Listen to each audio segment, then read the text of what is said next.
Greetings gamers, Tim Kirk here, and today we're going to be talking about the role-playing game Reclamation.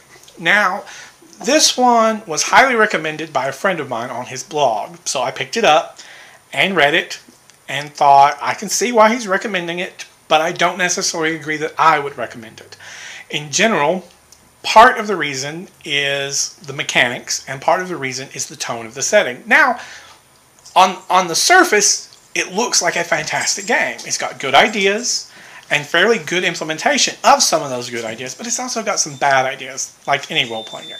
But its particular bad ideas actually detract from the good ideas. Most notably, it is a card-powered system. It uses playing cards. While I am not against that, in fact, some of my favorite games, such as the Marvel Saga role-playing game, uses cards.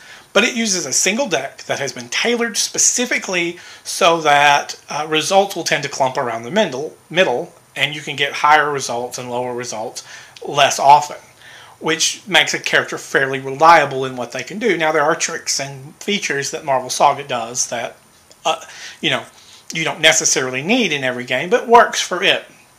This game, however, actually clumsily applies card mechanics, in that you need a card deck for every person at the table, every player and the GM.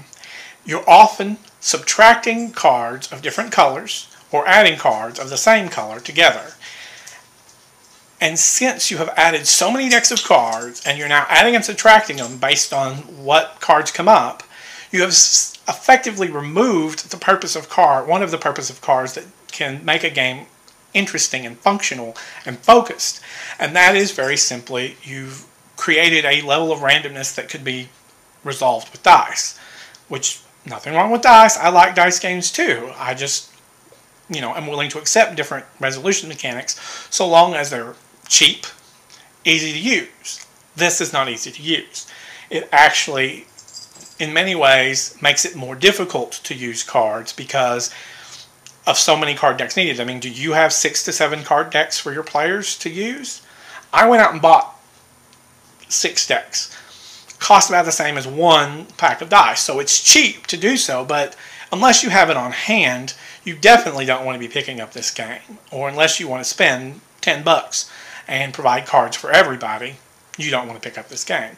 Now, the mechanics have some interesting aspects. For example, ferocity.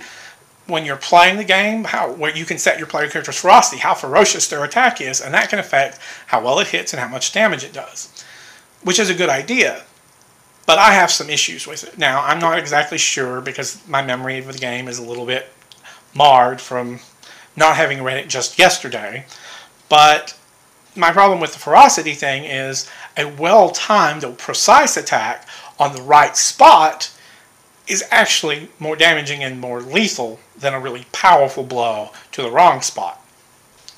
I can run over your hand with a tank, but it may not kill you. It's going to hurt a lot, but it may not kill you. On the other hand, if I put a tiny little sliver in the right spot, in the right artery, you're going to bleed to death and die. So, precision versus crudeness, and the game may have answers to that. I don't recall offhand. I just remember thinking when I read the ferocity aspect that that's a problematic mechanic because yes, a more ferocious attack is going to hit hard, but it's not going to hit as well, and when it's not hitting as well, you're not going to actually do as good quality damage as you would otherwise. Secondly, in addition to the cards, this game uses classes, which I'm not necessarily against. I'm okay with classes depending on the game tone. I'm less okay with it in certain post-apocalyptic games and more okay with it in others. For example, it works in Gamma World 4th Edition. It does not work in Atomic Highway. They don't have classes. You have professions, but they're just collections of skills, and you can get all the same skills and be in a completely different profession, or pick up skills from other people's professions as you want. But in this game, the classes actually determine your super abilities. And I'm going to call them super because the game's premise is in part that you are rebuilding society. The apocalypse occurred 45 years ago from whenever you start the game. So some of the player characters may very well have survived the apocalypse and dealt with what was going on. That's a good idea in some ways and a bad in other. There won't be as much degenerated items around you. There won't be as much decay. There will be some, and it will be significant in some places. But at the same time, you don't get to play with geography as much, because mountains don't move quickly. On the other hand, that can be fun. You can put it in a local area you know about and say, okay, that building is exactly still there. It's just got, the roof has fallen in and there's spore molds or something. Now, I generally don't like to get down on games for their settings unless they do what this game did. And that's where it presents a really good idea and then detracts from it with bad ideas, as I mentioned earlier. The apocalypse occurred recently. It started at the plain of Megiddo and such, Armageddon, and it was supernatural. And these supernatural events triggered non-supernatural events. First, radiation spouts that come from nowhere, which drove people to launch atomic bombs. People become corrupted with a kind of madness that kind of turned them into zombies in the long run. They don't call them zombies, they're called the Mortis Horde, but they're kind of zombies. They're crazy, bloodthirsty monsters that will try and kill you. I don't recall if they try and eat you, but, well, they're not exactly living. They rot as time goes on and decay, etc., etc. But to a certain point, the supernatural nature of the apocalypse protects them. But the class-based aspects in this game don't tie in well to the supernatural apocalypse as interestingly. Now, there are a few. The Survivor is a very good one. There's one that's, I'm not sure what it's called, but I think it's basically a paragon. They're better at quite a few things than everybody else, but that is their nature. They are really good at whatever they're really good at. Those are good classes. They have nanotech cyborgs that come from trying to cure an early victim of the Mortis plague. And that's a very good one. But then we get to ones that they say are maybe genetic throwbacks to humanity's ancestors, which might be cool if you turned into a big reptile or a mammal with fangs and claws, but you turn into werewolves and vampires and psychics and superheroes, which just doesn't work for me. Let's be honest. A supernatural apocalypse is cool, and you can throw lots of crazy stuff into it, especially if you start talking about interdimension portals like rifts, or like the Gamma World for Dungeons & Dragons 4th edition. You're talking about gateways between worlds. Sure, you can throw in a superhero, or you can throw in this, but this one doesn't have that. It's assuming that the real world of the apocalypse suddenly has brought forth people with super type powers and psychic abilities and abilities descended from all sorts of crazy things. And that, I wouldn't mind werewolves or vampires in my apocalypse. That's fine. You have a supernatural apocalypse, it makes sense. But they're handled here in such a way as to make them cheesy or silly. Really bad B-movie horror kinds. Not necessarily that they fit those exact tropes, but they're empowered by radiation to become a blood-sucking fiend. Of course, they can use those powers for good or evil.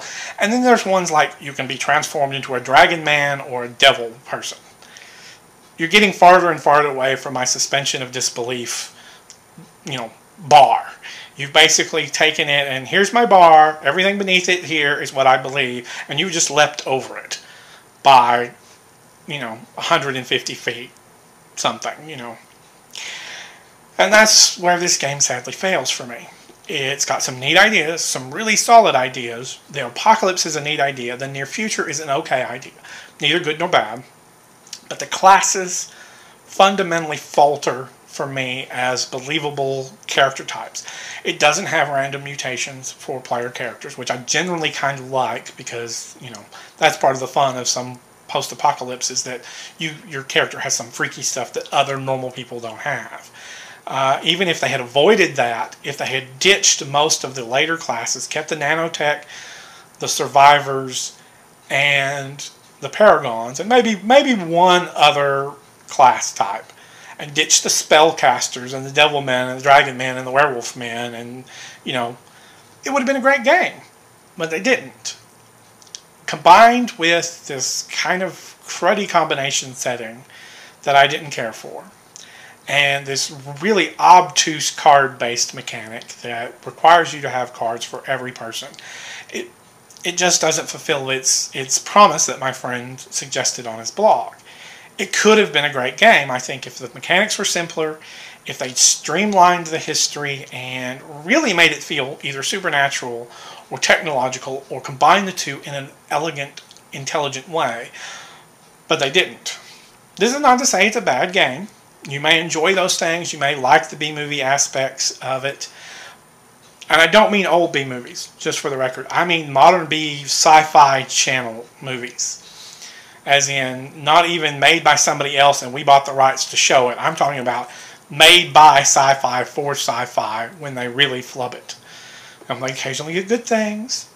Well, occasionally. But this is very much, we did not do a good job kind of sci-fi movie. B-movie thing.